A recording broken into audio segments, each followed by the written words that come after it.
పశ్చిమ బెంగాల్లో కాంగ్రెస్ నేత రాహుల్ గాంధీ కారుపై దుండగులు రాళ్లతో దాడి చేసి అద్దాలు ధ్వంసం చేసిన ఘటనను కాంగ్రెస్ నాయకురాలు కమలమ్మ ఖండించారు. ఏపీలో షర్మిల రాకతో కాంగ్రెస్లో జోష్ వచ్చిందని, పార్టీ బలోపేతానికి మరింత కృషి చేస్తామని తెలిపారు. 2024 ఎన్నికల్లో కాంగ్రెస్ పార్టీ అధికారంలోకి రావడానికి అధిష్టానం నిర్ణయం మేరకు అందరినీ కలుపుకొని కలిసికట్టుగా పనిచేస్తామన్నారు కాంగ్రెస్ నాయకురాలు కమలమ్మ.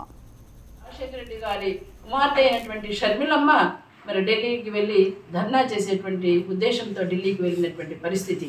ఈ పరిస్థితిలో ఆమె మరి ఇండియాలో ఉన్నటువంటి కూటమిలో ఉన్నటువంటి పెద్దలందరినీ కూడా కలిసి ఆ తర్వాత మరి ఏపీ భవన్లో కూడా మరి 2 గంటలకు ఈరోజు ధర్నా చేయబోతా ఉంది.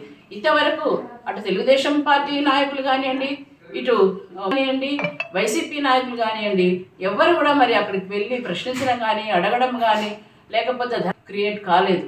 ఈరోజు పార్టీని మరలా పునరుద్ధరించి విభజన హామీలను మరలా మరి వాటిని కేంద్ర ప్రభుత్వంతో పోరాడి తీసుకురావడానికి, అట్లాగే కేంద్ర ప్రభుత్వం ఈసారి కాంగ్రెస్ పార్టీని మరలా దేశంలో తీసుకొస్తే తప్పనిసరిగా అటు కేంద్రం నుంచి కూడా మేలు జరుగుతుందనేటువంటి ఉద్దేశంతో షర్మిలమ్మ గారు ఈరోజు పోరాటం సాగిస్తూ మరి ఢిల్లీకి వెళ్ళినటువంటి ఈ పరిస్థితుల్లో మరి ఇవన్నిటిని కూడా మరి అటు రాహుల్ గాంధీ గారి మీద జరిగేటువంటి అన్యాయాన్ని ఖండిస్తూ అట్లాగే షర్మిలమ్మ గారు చేసేటువంటి ఆ